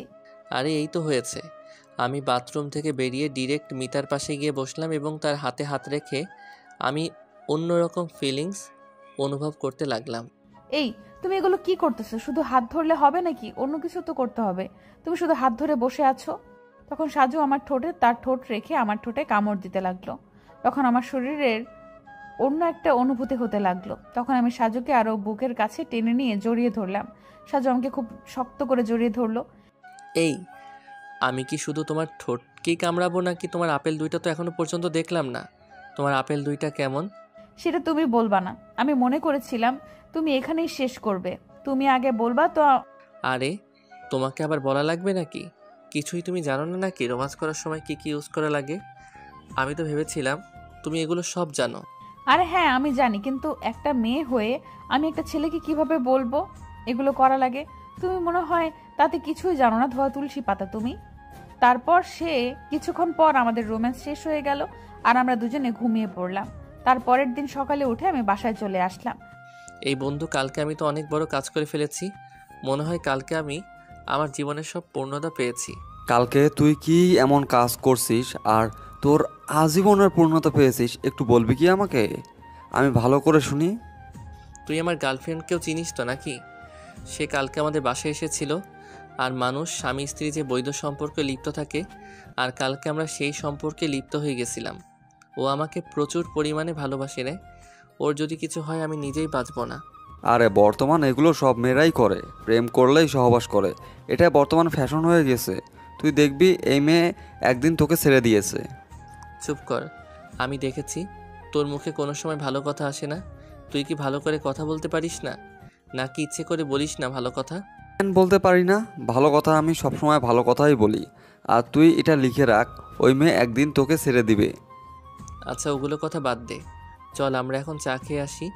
অনেক দিন একসাথে চা খাই না। আর শোন, মিতা আমাকে প্রচুর পরিমাণে ভালোবাসে, আর এই সম্পর্কে তুই কোনো কথা বলবি না প্লিজ। আচ্ছা ঠিক আছে, আমি মিতার সম্পর্কে কোনো কথা বলবো না। চল এখন আমরা চা খাই। তাও একটা কথা তোকে বলি, মেয়েদের থেকে একটু সাবধানে থাকিস। এই মিতা, তুমি কি আমাকে সত্যি ভালোবাসো না, আমাকে ব্যবহার করতেছো? আমি কিন্তু কিছু বুঝতে পারতেছি না। সেই যে আমাদের বাসা থেকে গেলা আর আমার সাথে কোনো কথাবার্তা নেই। আরে তেমন কিছু না, বাবা মা সব সময় সাথে থাকে তো, তাই আর কি কথা হয় না। আর তুমি এটা কিভাবে ভাবলে যে আমি তোমাকে ভালোবাসি না? কে বলেছে তোমাকে আমি ভালোবাসি না? কেউ বলেনি, আমি বললাম আর কি। তোমার ব্যবহারের মধ্যে তো এটাই প্রতিফলিত হচ্ছে। আর শোনো, তুমি আমার সাথে কালকে দেখা করবে। আরে তুমি পাগল হয়েছো নাকি? আমি তোমার সাথে দেখা করতে অনেক বড় বিপদ হবে। বাবা মা যেন কার থেকে কি শুনেছে, এখন আমাকে বাসা থেকে বের হতে দেয় না। আর আমার বাবা মা মনে হয় কয়েকদিন পর বেড়াতে যাবে, তখন আমি ডাকবো, তুমি আমাদের বাসায় আসিও। ওকে, ঠিক আছে। তোমার বাবা মা বেড়াতে গেলে আমাকে একটু বলিও, আমি তোমার সাথে দেখা করতে যাব। এই বলে আমি একটু বাজারে গেলাম বাজার করতে। সেখানে গিয়ে মাসুদের সাথে দেখা হয়ে গেল। কিরে বন্ধু, তুই কি মিকার কোনো খবর জানিস? আরে জানবো না মানে, আমাদের বাসার সাথে মিতাদের বাসা, আর আমি জানবো না? এটা কেমন কথা বললি তুই? মিতাদের বাসায় কিছু হয়েছে নাকি? ওকে বলে ওর বাবা মা বাইরে আসতে দেয় না। আমি আজকে ফোন দিলাম, ও এইভাবে বলল। তুই একটু খোঁজ খবর নিয়ে দেখিস তো কি করে। আরে তুই পাগল হয়েছিস নাকি? আর এই কথাগুলো তোকে কে বলেছে? মিতা তো কালকেও কার সাথে যেন ঘুরতে গেল একটা গাড়িতে করে। আরে না, তাহলে তো মনে হয় তুই ভুল দেখেছিস। ও এমনটা করতে পারে না। ও আমাকে প্রচুর পরিমাণে ভালোবাসে। তুই মনে হয় কিছু জানিস না তাতে। আরে আমিও তো এতদিন এটাই জেনে এসেছিলাম যে মিতা তোর সাথে প্রেম করে। এখন দেখি একটা ছেলের সাথে প্রায় সবসময় ঘুরতে যায়। কে ছেলেটা আমি ভালো করে জানি না। একটু খোঁজ খবর নিয়ে দেখিস তো কে ছেলেটা, আর আমাকে বলবি কিন্তু আজকে। আর আমার কিছু ভালো লাগতেছে না, আমি বাসায় যাব, তুই থাক। আচ্ছা ঠিক আছে, তুই বাসায় যা, আমি বাজার করে বাসায় গিয়ে শুনি ছেলেটা কে, তারপর তোকে ফোন করে বলবো। কিছুক্ষণ পর আমি সাজুকে ফোন দিলাম। আমি এইমাত্র খবর পেলাম গ্রামের লোকজনদের থেকে ওই ছেলেটা নাকি মিতাকে বিয়ে করবে। তুই এগুলো কি বলতেছিস? মাথা খারাপ হয়েছে নাকি? আর শোন, তুই ভালো করে শুনে দেখ কি হয় সেখানে। ঠিক আছে, আমি ভালো করে শুনতেছি, শুনে তোকে ফোন দিয়ে জানাচ্ছি। তারপর আমি মিতার ব্যাপারে অনেক খোঁজ খবর নিলাম। পরে আমি শুনতে পাই যে 2 দিন পরে মিতার বিয়ে। আমার খুব ভয় করতেছে, যদি এই কথা শুনে আমি সাজুকে বলি, সে কি করবে, হয়তোবা মরে যাবে। তাই আমি সাজুকে কিছু বললাম না। কিছুদিন পর মিতার স্বামী বিদেশে চলে গেল। স্বামী চলে যাওয়ার পর মিতা আর কিছু ভালো লাগে না, তাই সে সাজুকে ফোন দিয়ে বাসায় ডাকে। তারপর তাদের মাঝে আবার পুনরায় প্রেম সজাগ হতে থাকে। কিন্তু সাজু তো জানে না সে তাকে ব্যবহার করতেছে। যাই হোক, সাজুকে ফোন দিয়ে ডাকলে সাজু তাদের বাসায় চলে যায়। মেয়েটা অনেক দিন পর ফোন দিল, তার মানে মনে হয় তার বাবা মা বেড়াতে গেছে, সেই জন্য আমাকে ডাকলো। আমি কিছু না বলে মিতাদের বাসায় চলে গেলাম। এই তুমি এসেছো? আমি তো মনে করেছিলাম তুমি আমাকে ভুলেই গেছো। যাই হোক, এসেছো, ওইটাই বড় ব্যাপার। তুমি এটা কিভাবে ভাবতে পারলে যে আমি তোমাকে ভুলে যাব? তোমাকে ভোলার কথাটা ভাবলেই কেমন জানি আমি দুর্বল হয়ে যাই। আর তুমি এই কথা ভাবতেছো? যাই হোক, তুমি আমায় ডেকেছো কেন সেটা বলো। তোমাকে কিসের জন্য ডেকেছি তুমি মনে হয় জানো না? আমরা অনেকদিন ধরে রোম্যান্স করি না। আজকে আমার বাবা বাসায় নেই, এই জন্য তোমাকে ডাকলাম, একটু রোম্যান্স করার জন্য। ও এই কথা? সেটা তো তুমি আমাকে আগেই বলতে পারতে, সেই হিসেবে প্রস্তুত হয়ে আসতাম। তুমি শুধু বললা যে আমাদের বাসায় এসো, আমি মনে করছি আমাদের বিয়ের কথা তোমার বাবা মাকে বলবা। আরে না, আমি তোমার সাথে রোম্যান্স করার জন্য তোমাকে ডেকেছি, এটাই। আর তোমাকে ডাকা আমার কোনো ভুল হয়েছে নাকি তুমি এইভাবে জিজ্ঞেস করতেছো? আরে না, তুমি ভুল বলবে। আমি তো এতদিন তোমার জন্যই অপেক্ষা করেছিলাম যে তুমি কোন দিন ফোন দিবা আর কোন দিন আমি তোমাদের বাসায় যাব। এত সময় কথা না বলে চলো আমরা রোম্যান্স করি। আর কিছুক্ষণের মধ্যে আমাদের রোম্যান্স শেষ হয়ে গেল এবং সাজু আমাকে আমাদের বাসায় চলে গেল। এই মাসুদ, তুই তো খুব বলেছিলি যে মিতা আমাকে ছেড়ে অন্য ছেলেকে বিয়ে করবে। এখন দেখ, আজকেও আমি ওর বাসা থেকে আসলাম এইমাত্র। ও, তাহলে মনে হয় ওর স্বামী বিদেশে গেছে, সেই জন্য তোকে ডাকছে। আর মিতার বাবা মাও আজকে যেন কোথায় গেল দেখলাম। মিতার স্বামী মানে ওর বিয়ে হয়েছে নাকি? তুই এগুলো কি বলতেছিস? আর বিয়ে হলে আমি জানবো না, এটা কেমন কথা বললি তুই? আরে মিতার বিয়ের বয়স তো প্রায় 2-3 মাস হয়ে গেল। আমি তোকে কিছু বলি নাই যে তুই এগুলো সহ্য করতে পারবি না। আর যখন মুখ ফসকে বেরিয়ে গেল সব শোন তাহলে। তুই যেদিন আমাকে ফোন দিলি না মিতার ব্যাপারে জানার জন্য, সেই দিনে আমি শুনেছিলাম ও 2 দিন পর বিয়ে।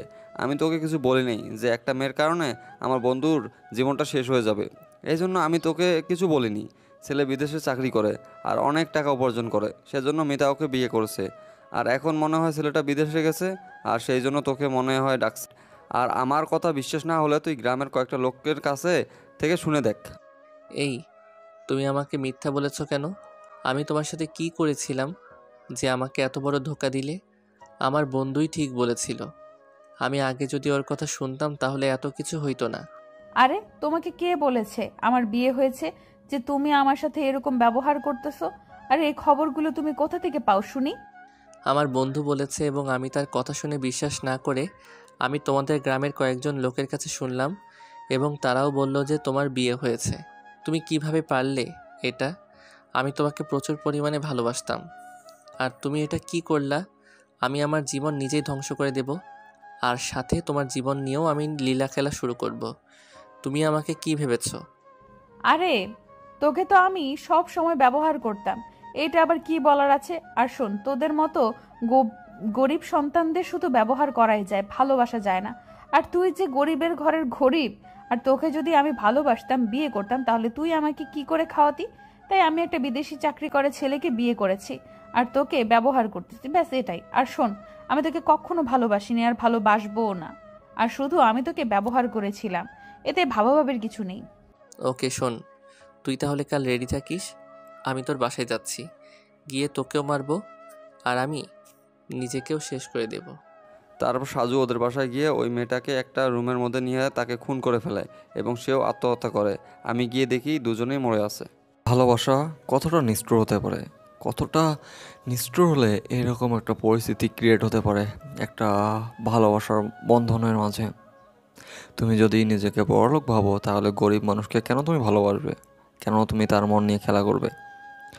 আর তাকে নিয়ে তোমার খেলা করার অধিকার নেই, কারণ তুমি তাকে ভালোবাসো না।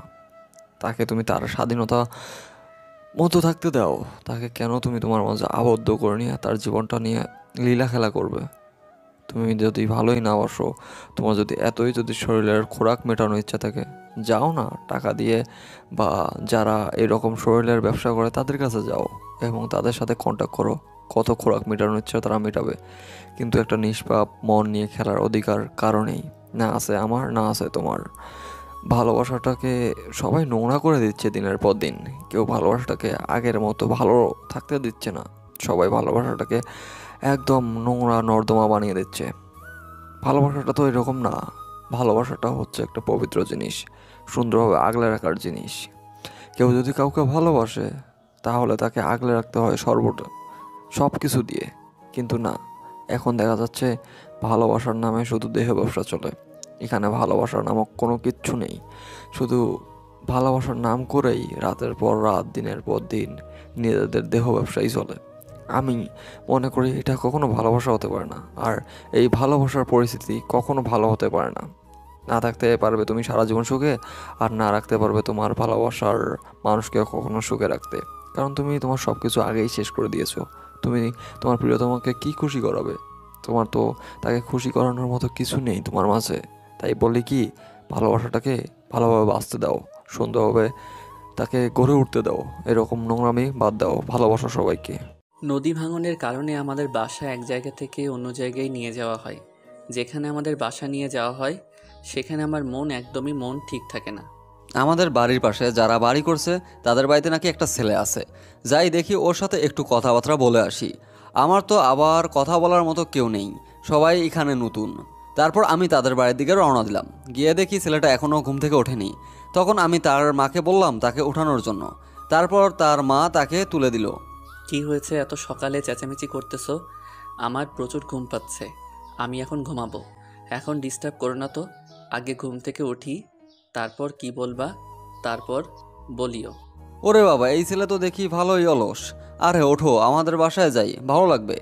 আমাদের বাসায় গল্প করার মতো কেউ নাই তো, সেজন্য তোমাকে ডাকতে এসেছি। তারপর আমি বিছানা থেকে উঠে ফ্রেশ হয়ে নিলাম। এখন মা আমাদের নাস্তা করতে বলল। তখন আমি আমাদের প্রতিবেশী ছেলেটাকে ডেকে এনে দুজনে বসে নাস্তা করলাম।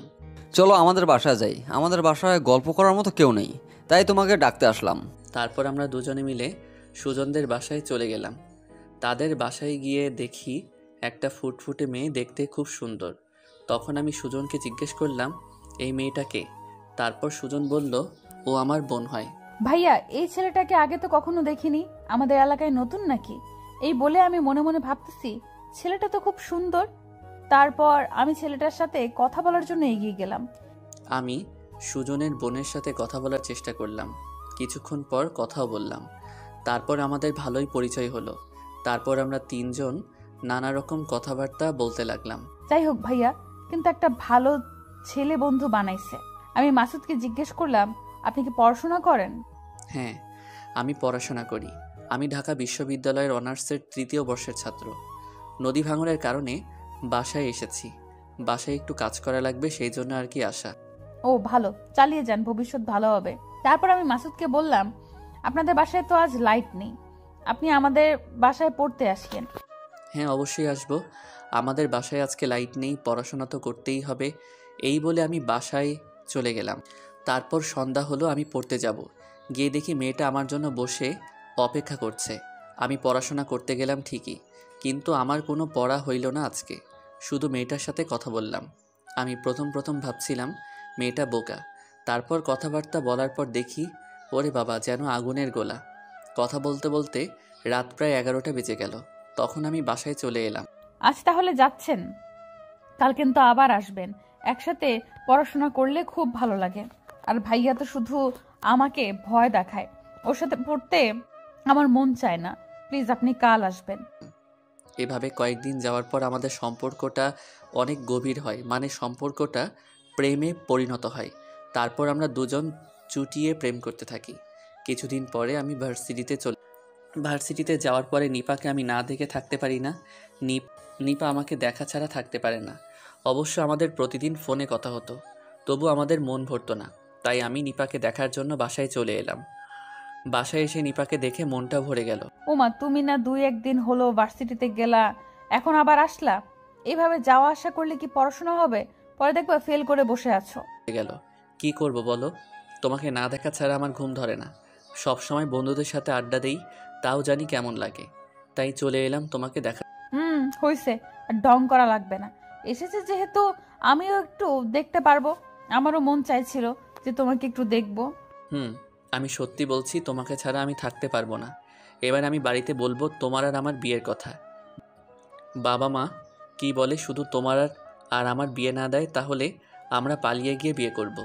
আমি তোমাকে ছাড়া থাকতে পারবো না, এটাই আমার লাস্ট সিদ্ধান্ত। বাড়ি থেকে মেনে নিলে তো ভালোই হবে, তুমি আমি সব সময় একসাথে থাকতে পারবো। আর যদি বাড়ি থেকে মেনে নাও নেয়, তাহলে একটু ভালো করে বোঝাবো, কিন্তু আমি পালাবো না। কেন পালাবে না? তুমি কি আমাকে ভালোবাসো না? তুমি যদি আমাকে ভালোবেসে থাকো, তাহলে আমার সাথে পালাতেই হবে। আর যদি তুমি আমার সাথে না যাও, তাহলে আমি নিজেকে শেষ করে দেব। আরে বোকা, আগে বাড়িতে বলে দেখো কি বলে। আগে এসব কথা বললে হবে নাকি? আর শোনো, বাড়িতে যদি মেনে না নেয়, তাহলে আমি তোমার সাথে পালিয়ে যাব। তারপর আমি মাসুদকে বললাম, আমাদের বাসায় আর কেউ থাকবে না, ভাইয়ার পাত্রী দেখার জন্য সবাই যাবে। আমাকেও ডাকছিল, বাট আমি যাইনি। আমি যদি পাত্রী দেখতে যাইতাম, তাহলে আর তোমার সাথে তো ভালোভাবে কথা বলতে পারতাম না। সেই জন্যই আর আমি পাত্রী দেখতে গেলাম না। আর হ্যাঁ, ভাইয়ারা যাওয়ার সাথে সাথে তুমি আমাদের বাসায় চলে আসবা। আজ আমি তোমাকে মন ভরে দেখব। এ কথা শুনে আমার মনে মনে খুব আনন্দ আসছিল। যাক, অনেক দিন পর একটা সুযোগ পাইলাম, হাতছাড়া করা যাবে না। আমি তখন অপেক্ষা করতেছি তারা কখন চলে যায়, আর আমি তাদের বাসায় চলে যাই। তারপর বিকেলবেলা তারা চলে গেল। আমি একটু ফ্রেশ হয়ে চলে গেলাম তাদের বাড়িতে। গিয়ে দেখি আমার জন্য সাজুগুজু করে বসে আছে। তখন আমি তার পাশে গিয়ে বসলাম। ও আচ্ছা, তুমি আসো, এখানে বসো। ও এখানে তো আবার চেয়ার নেই, যাও বিছানায় গিয়ে বসো। নিপার কথা শুনে আমি বিছানায় গিয়ে বসলাম। তারপর নিপা সাজগোজ করে আমার পাশে এসে হাতে হাত রেখে তার মাথা আমার ঘাড়ের উপর রেখে একদম শরীরে শরীর রেখে বসল। তখন আমি তার হাতে হাত রেখে বিছানার উপর ফেলিয়ে তার উপরে উঠে এলাম। তখন সে একটু ইতস্তত অনুভব করলো। তারপর আমি তার ঠোঁটের উপর আমার ঠোঁট রেখে একটা কামড় দিলে সে উঠে বসে দাঁড়ায়। কি হলো, বসে পড়লে যে? আরে এখনও তো কিছুই হয়নি, তাতেই তুমি এরকম করছো? ওকে, তাহলে আমি বাসায় চলে যাচ্ছি। আমার এখানে থাকার তো আর কোনো মানে হয় না। এই কোথায় যাচ্ছ? এখানে আসো বলছি। তুমি এটা কিভাবে ভাবলা যে তোমাকে ছাড়া আমি থাকতে পারবো? আমি তো এটা এমনিতেই বলছি, এখানে আসো, আর তুমি যা করবে তাই আমি মেনে নিব। তারপর মাসুদ এসে আবার আমার পাশে বসলো। তখন আমি কিছু বললাম না, মাসুদ আমাকে চুমু খেতে খেতে শরীরের সব অঙ্গ প্রত্যঙ্গে হাত বোলাতে লাগলো। তখন আমার গা শিউরে উঠল। জীবনে এমনটা অনুভব করিনি, আজ প্রথম। তারপর আমি ওকে আরো শক্ত করে জড়িয়ে ধরলাম। তখন মাসুদও আমাকে আরো শক্তভাবে জড়িয়ে ধরলো। তখনই আমার মাথায় একটা বুদ্ধি আসলো যে এগুলো তো সেফটি ছাড়া করা যাবে না। তাই আমি ওকে বললাম, সেটি নিয়ে এসেছো? আমার এসব কথা না শুনে মাসুদ তার মতো নিজের কাজ চালিয়ে যাচ্ছে। না, আরে ওগুলো লাগবে না, আমরা তো বিয়ে করব না কি? তারপর আমি কিছুক্ষণ পর বিছানা থেকে উঠে চেয়ারে বসলাম। তুমি আমাকে সত্যিই বিয়ে করবে তো? তুমি যদি আমাকে বিয়ে না করো, সত্যি একটা কেলেঙ্কারি হয়ে যাবে। তখন আমার একটা বদনাম হয়ে যাবে। পরে আমাকে আর কেউ বিয়ে করতে চাইবে না। আরে এগুলো তুমি কি বলো? আমি তোমাকে সত্যি বিয়ে করব। তোমাকে ছাড়া আমি একটা মুহূর্ত থাকতে পারি না। সারা জীবন কিভাবে থাকবো? তোমাকে না পেলে আমি আমার জীবন শেষ করে দিব। তুমি যদি আমাকে বিয়ে করো তাহলে তো ভালোই হয়, আমরা সারা জীবন একসাথে থাকতে পারবো। আর তখন আর আমাদের কেউ কিচ্ছু বলতে পারবে না। তারপর আমাদের সম্পর্কটা আরো অনেক গভীর হয়। প্রতিদিন কথা হতো, আমিও তাদের বাসায় মাঝে মাঝে যাইতাম, ও আমাদের বাসায় মাঝে মাঝে আসতো। এভাবে আমাদের অনেক দিন চলে যায়। কয়েকদিন পরে সে চাকরির ইন্টারভিউর জন্য ঢাকা যাবে। তখন আমার একটু মন খারাপ হয়ে যাচ্ছিল। কি আর করব, যেতেই তো দিতে হবে, তা না হলে তো পরে ঝামেলা হবে। তখন আমাদের বাসা থেকে মেনে নিতে চাইবে না যদি ওর চাকরি না থাকে, আর যদি একটা চাকরি থাকে তাহলে বাসার সবাই মেনে নেবে। পরে ও ঢাকায় চলে যায়। আমাদের প্রতিদিন কথা হতো। তারপর একদিন কথা বলতেই ভাইয়া আমাকে দেখে ফেলে। ভাইয়া এসে বলে, কার সাথে কথা বলছিস? আমি বললাম, আমার বান্ধবীর সাথে। তোর বান্ধবী না অন্য কেউ? দেখি তোর ফোনটা, ফোন দে, না হলে বাবা আমাকে আজকে বলে দেব তুই কার সাথে কথা বলিস। আরে অন্য কেউ না, তোর বন্ধু মানে মাসুদ, তার সাথে কথা বলছিল। মাসুদের সাথে তোর কিসের কথা? তোর পাকনা গজাইছে না? একটু বড় হতে না হতেই প্রেম করছিস। আমি তো তোর বয়সের কিছুই বুঝতাম না, আর এই বয়সে প্রেম করছিস। আজ বাবা মাকে সব বলে দেব। প্লিজ ভাইয়া, কাউকে বলিস না। আমি তোর হাতে পায়ে ধরি। ও চাকরির পরীক্ষা দিতে গেছে, ওর চাকরিটা হয়ে গেলে সবাইকে বলিস। আমি তাতে মানা করব না। আর একটা কথা শুনে নে, আমি ওকে ছাড়া বাঁচবো না। আচ্ছা ঠিক আছে, কাউকে বলবো না। আর মাসুদকে বল আমার সাথে কথা বলবে। আমি ওর সাথে কথা বলে দেখি কি করা যায়।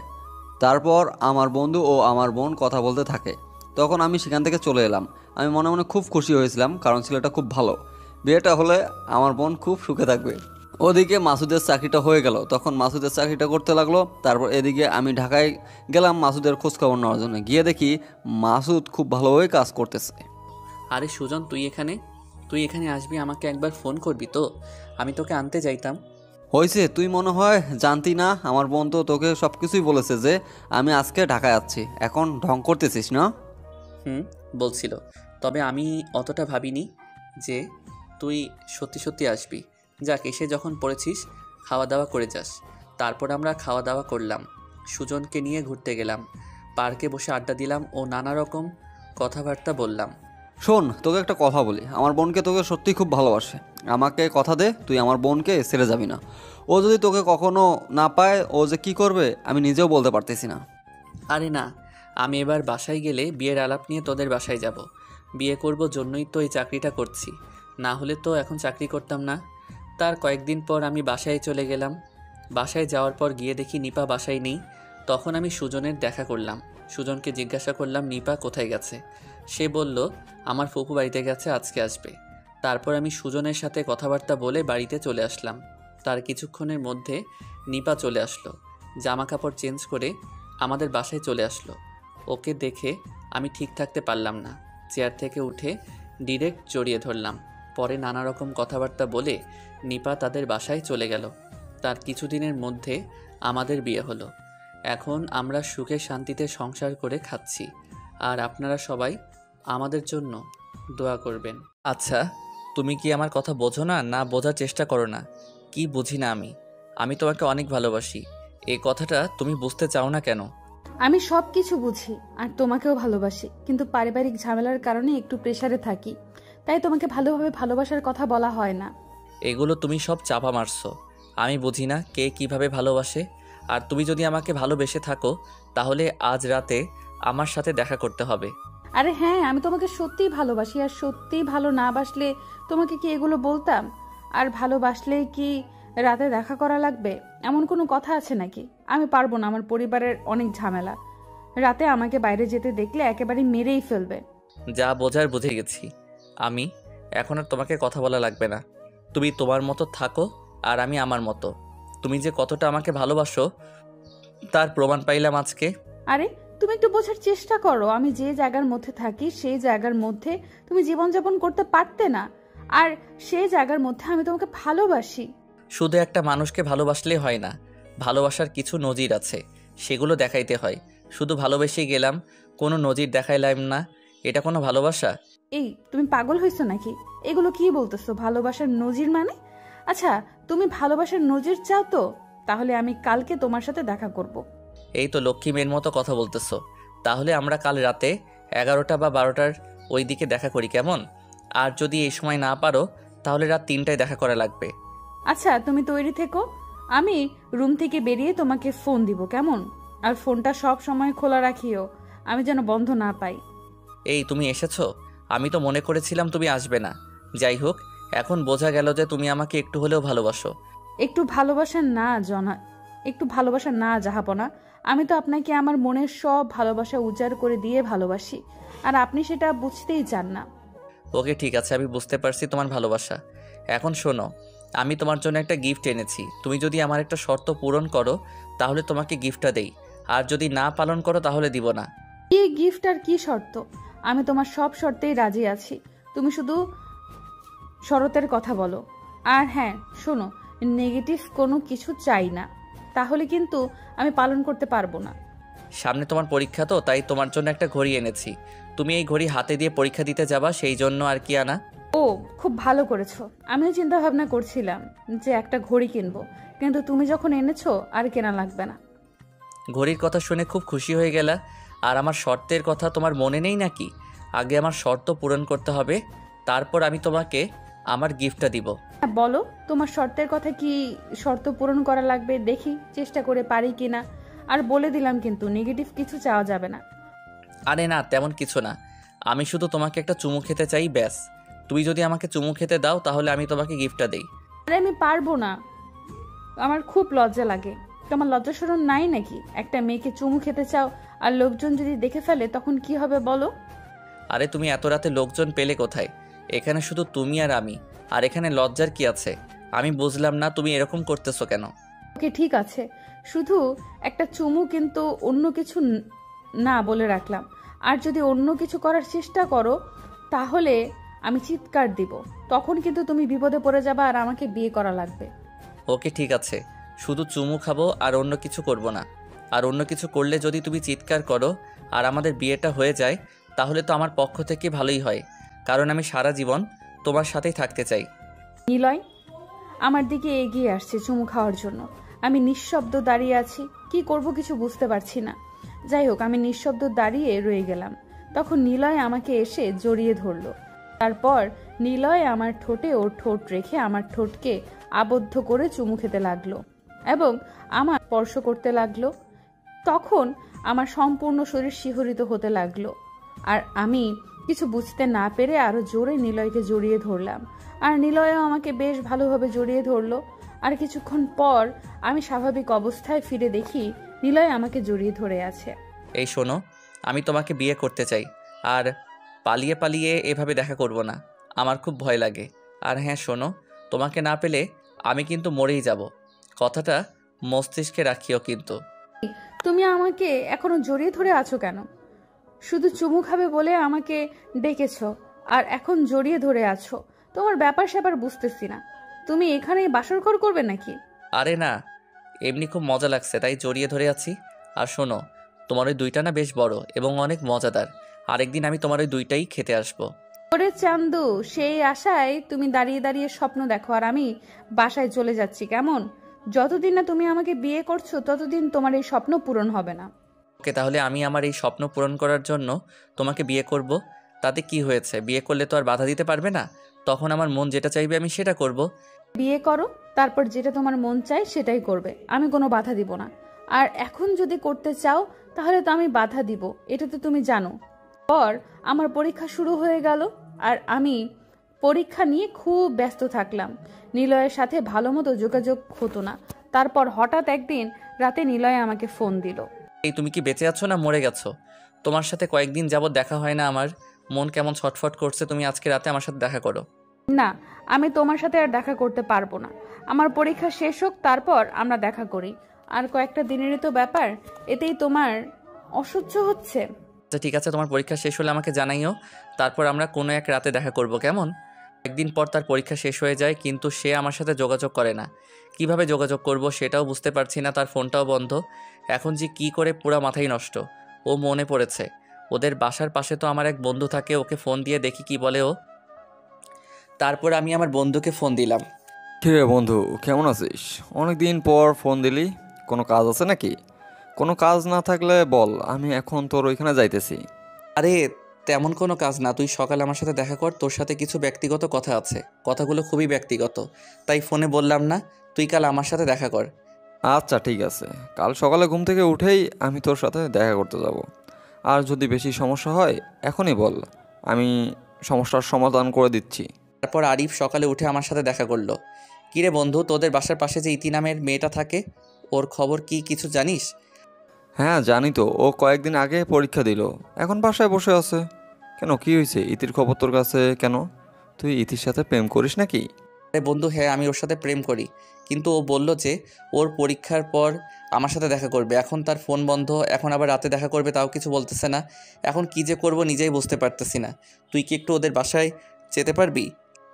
আরে তুই কোনো চিন্তা করিস না, আমি আজকে ওদের বাসায় গিয়ে দেখব ওর কি খবর। আর খবর শুনে এখন আমি তোকে ফোন দেব। তারপর আমি ওদের বাসায় গেলাম, গিয়ে দেখি ইতি বিছানায় শুয়ে আছে। আরে ভাইয়া, আপনি এখানে কি জন্য এসেছেন? কিছু বলবেন নাকি? অনেকদিন পরে আমাদের বাসায় আসলেন, বলেন। আমি মাকে বসেন, আমি মাকে ডাকছি। আরে তেমন কিছু না, আমি শুধু তোমাকে একটা কথা বলতে এসেছি। তুমি আমার ফ্রেন্ড নিলয়কে তো মনে হয় চেনো, ও আমাকে এখানে পাঠিয়েছে। আর কি হয়েছে ভাইয়া? ও কি অসুস্থ নাকি অন্য কিছু হয়েছে? প্লিজ ভাইয়া তাড়াতাড়ি বলেন, আমার আর সহ্য হচ্ছে না। অনেকদিন যাবত ওর সাথে কথা বলি না তো, মনে আমার উপর রাগ করে বসে আছে। কিন্তু আমি যে অবস্থানের মধ্যে আছি তা বলাই বাহুল্য। প্লিজ ভাইয়া তাড়াতাড়ি বলেন, ওর কি হয়েছে? আরে তেমন কিচ্ছু হয় নাই, ও তোমাকে ফোন দিচ্ছে আর তোমার ফোন বদ্ধ পাচ্ছে, সেজন্য আমাকে ফোন দিয়ে ডাকলো আর এভাবে বললো যে দেখ গিয়ে ওর কি হয়েছে। আমি কিছু বুঝতে পারতেছি না, তাই আমি তোমার সাথে দেখা করলাম আর কি। ভাইয়া, ওর সাথে দেখা করার কি কোনো ব্যবস্থা আছে? কোনো ব্যবস্থা থাকলে আমাকে বলেন, আমি ওর সাথে দেখা করতে চাই। আর এতদিন আমার পরিবারের কি কি হয়েছে সব বলতে চাই, না হলে ও মন খারাপ করবে। আচ্ছা ঠিক আছে, তাহলে আমি ওকে ফোন দিয়ে আমার বাসায় ডেকে নিচ্ছি। তুমি আমাদের বাসায় চলে আসিও রাতে, কেমন? আচ্ছা ভাইয়া, তাহলে আমি রাতে আপনাদের বাসায় যাব, আর আপনি ওকে ডাক দিয়ে আনেন আপনাদের বাড়িতে। ও তোমার কি অবস্থা? খুব ভালোই আছো মনে হয়। আমি যদি আগে জানতাম যে তুমি আমার সাথে এরকম করবা, তাহলে আমি তোমাকে ভালোবাসতাম না। হুদাই কেন আমি মানুষের জন্য কষ্ট করব? তুমি আমার কথা বোঝার চেষ্টা করো। আমি কি এমনিতেই তোমার সাথে কথা বলা বন্ধ করে দিয়েছি নাকি? যে কোনো ঝামেলার জন্য তো কথা বলা বন্ধ হয়ে গেছে। আর তুমি যদি এটা না বুঝো, তাহলে আমার আর কিচ্ছু করার নেই। বলো দেখি, তোমার পরিবারে কি ঝামেলা হয়েছে তার জন্য তুমি আমার সাথে যোগাযোগ বন্ধ করে দিলে? সেদিন আমি পড়ার টেবিলে বসে তোমার সাথে কথা বলছিলাম, তখন মা পেছন থেকে এসে সব শোনে। মা সব শোনার পর বাবাকে সব বলে দেয়, আর তখন বাবা আমার ফোনটা কেড়ে নেয় আর বাইরে যাওয়া বন্ধ করে দেয়।